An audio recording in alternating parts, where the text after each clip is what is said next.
Coming up, we're talking football and basketball today, from mid-season NFL award predictions to an early look at the Loyola men's basketball team after their Red Line rivalry showdown with DePaul. I'm Sinead Buckley, and Rambler Sports Locker begins now.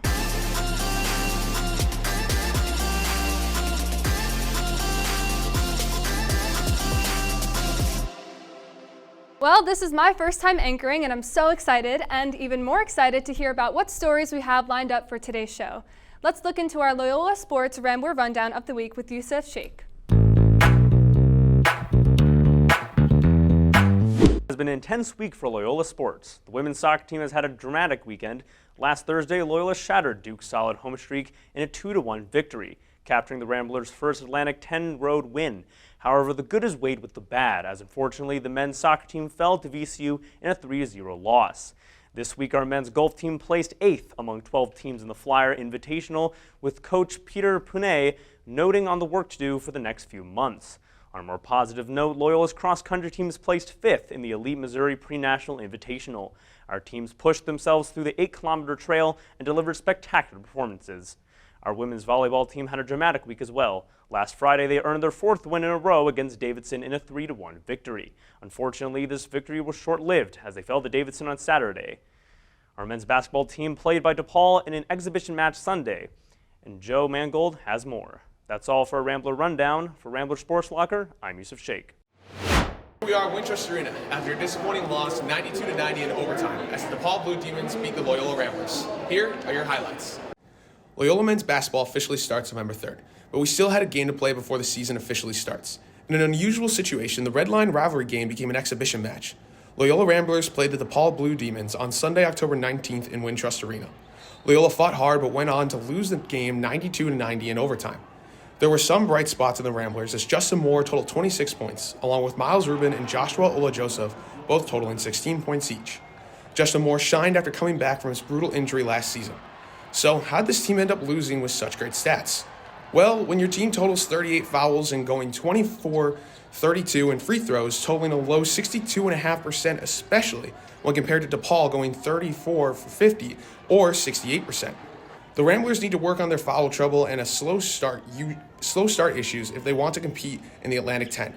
The Ramblers will have their home opener November 3rd as they take on Cleveland State Vikings. A crazy match for an exhibition game. Next time, Loyola will be in Gentile Arena November 3rd to play Cleveland State for their first season opener. This is Joe Mangold from Rambler Sports Locker. Thanks, Joe. That game was an exciting test for the Ramblers before their official opening night. Now there's big trouble for the NBA. Dozens of arrests have been made in relation to a sports betting and gambling sting involving players and former coaches. Henry Isenberg has more. This morning, the director of the FBI, Kash Patel, announced the arrest of over 30 people due to gambling in the NBA. These arrests included former NBA Finals MVP and the current Portland Trail Blazers head coach, Chauncey Billups, and current Miami Heat player, Terry Rozier. Rozier was arrested for allegedly helping bettors by providing them with insider information of players' health. According to ESPN, a bettor in Mississippi placed 30 bets worth over $13,000 on Rozier's unders in a game against the Pelicans in March of 2023. All 30 bets hit, and Rozier left that game after 10 minutes because of foot issues. Chauncey Billups, however, was not involved in betting on games, but was involved in an illegal betting operation tied to the mafia. The FBI has been investigating both men for months leading up to the arrest today. These are not the first arrests regarding sports gambling in the NBA. Just last year, we saw Jonte Porter get a lifetime ban from the NBA, and I do not think that this will be the last. Sports have almost become synonymous with gambling. Places like ESPN and all of the professional sports leagues have not just made gambling the cool thing to do, but have almost tried to make it an essential part of the sports experience. I mean, everywhere you look in the NBA, we see a gambling ad, whether it's LeBron in a DraftKings commercial or the NBA teams or the NBA themselves being sponsored by gambling companies. The NBA and other media outlets are constantly urging you to gamble and have normalized it so much that these problems were very predictable. For Rambler Sports Locker, I'm Henry Isenberg. Thanks, Henry. As we hit the midway point of the NFL season, the race for the league's top awards is starting to make shape. From standout rookies to MVP hopefuls, it's time to look at who's leading the charge for this year's hardware. Take it away, AJ. With the NFL season approaching the halfway mark, it's only appropriate to start predicting the accolades given out at the end of the year. The NFL has 8 major awards given out annually, with players vying for each one. The Rookie of the Year awards are usually the most competitive races, and this year will be no different. The race is likely down to Giants quarterback Jackson Dart and Buccaneers wide receiver Emeka Egbuka. Egbuka is currently tied for the 5th most receiving touchdowns and 7th most receiving yards. Dart, however, has emerged as one of the better dual-threat quarterbacks in the NFC, taking over Russell Wilson after he got benched. I think that Egbuka will eventually pull away and win this award. On the other side of the ball, the Defensive Rookie of the Year award is basically down to a 2-man race. Jahad Campbell of the Philadelphia Eagles and Abdul Carter of the New York Giants. Neither have emerged as star players, but both have been very solid so far. I think that Campbell will ultimately win this award. In recent years, Offensive Player of the Year has become a sad, overlooked award that sits in the shadow of MVP. But Jonathan Taylor is looking to change that. Taylor is running away as the favorite to win this award, and rightfully so. Taylor himself has more touchdowns than the entire Titans and Raiders organizations. I think, barring injury, Taylor is a shoo-in for this award. Defensive Player of the Year is one of the tighter contests so far, with Micah Parsons from the Packers and Aiden Hutchinson from the Lions each fighting for likely their first of many Defensive Player of the Year awards. I think that Hutchinson will win this award. The NFL is introducing a new award this year, Protector of the Year. This award looks to give some much-needed love to the offensive lines. The 2 favorites for this award are Penei Sewell and Lane Johnson, blocking for the Lions and Eagles, respectively. Both of these players are the backbones of their stellar offensive lines, but I believe that this award will go to Lane Johnson. Comeback Player of the Year is less of a statistical award and more of a storyline one. Dak Prescott and Christian McCaffrey are both strong contenders, but I firmly believe this award should go to Daniel Jones. Daniel Jones looks like he completely revitalized his career this year, leading the Colts to a 6-1 start. Coach of the Year is likely already wrapped up too, barring a collapse from said Indianapolis Colts. Shane Steichen has completely changed the culture in Indy, as they look like true contenders after years of mediocrity. Finally, the MacGuffin of the NFL, the MVP. MVP has been almost exclusively a quarterback award in recent years, and this year will be no different. The top candidates so far are Patrick Mahomes, Josh Allen, Baker Mayfield, and Drake May. Now, if you haven't been keeping up with football lately, those last 2 names might sound a little surprising, a little crazy. However, they are definitely deserving of the hype. Sophomore quarterback Drake May has led the Patriots to a 5-2 start on amazing efficiency, where in last week's win over the Titans, he had the highest completion percentage by a Patriots quarterback ever. Yeah, you heard that right. Move aside, Tom Brady. Drake May is here. Baker Mayfield has turned over a new leaf in Tampa Bay, leading the Bucs to a 5-2 start and bringing his career back to life. However, being realistic, the NFL will likely give this award to a household name in Patrick Mahomes or Josh Allen. I'm going to predict this award goes to Mahomes, but boy, am I sure rooting for Baker and Drake. That's all for the NFL Award Tracker. For Rambler Sports Locker, I'm AJ Lee. Thanks, AJ. Now, things have been heating up for the Chicago Fire as playoff season is underway. Kim Flores has the scoop. Thank you, Sinead. It's been a long time coming, but the Chicago Fire Football Club is finally back in the MLS playoffs. Honestly, they're looking better than they have past years. The Fire were able to clinch their playoff spot at the end of September with a wild 5-3 win over Inter Miami. They kept that energy rolling in a 3-1 win against Orlando City in the wild card round Wednesday night.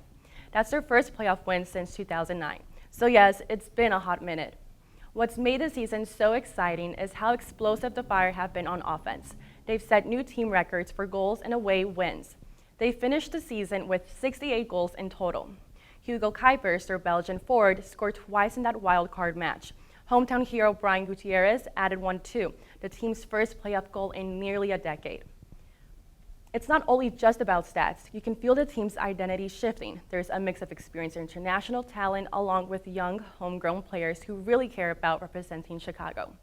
Gutierrez and Mauricio Pineda, both academy products, are leading that charge, proving that local talent can shine on the big stage.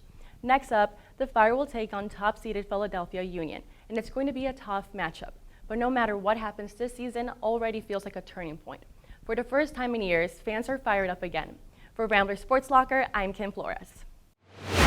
Thanks, Kim. What an exciting time for Chicago Fire fans. Now, Joe Mangold will be joined by AJ Lee on the Ramble to discuss Loyola women's basketball predictions. Take it away, Joe.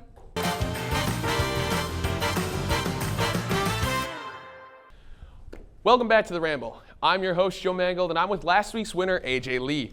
Today is a bit different, as you can all see. It is only AJ and I. AJ, it seems like people are running away from going against you in the Ramble. I mean, they're kind of scared, it looks like. Kind of. I mean, I'm sensing fear. You know, I'm like a shark in water, and I'm sensing blood. You know? Yeah, I mean, hopefully come Halloween, someone will actually be able to contend against you. But at this point, I don't really know. Now, let's discuss the main Loyola sport that's starting up soon, along with the men's basketball. The Loyola women's basketball season will begin November 3rd at the University of Wisconsin-Milwaukee as they take on the Panthers. Loyola is projected to end the season in 13th place, according to the Atlantic 10 preseason poll. This is after the Ramblers went 5-13 and ended in 12th place last year. AJ, how about you lead us off and tell us, how do you think the women's team is going to do this year? You know, I don't think they're going to do great. No hate at all. I mean, this is a program. We haven't seen very many great or elite teams.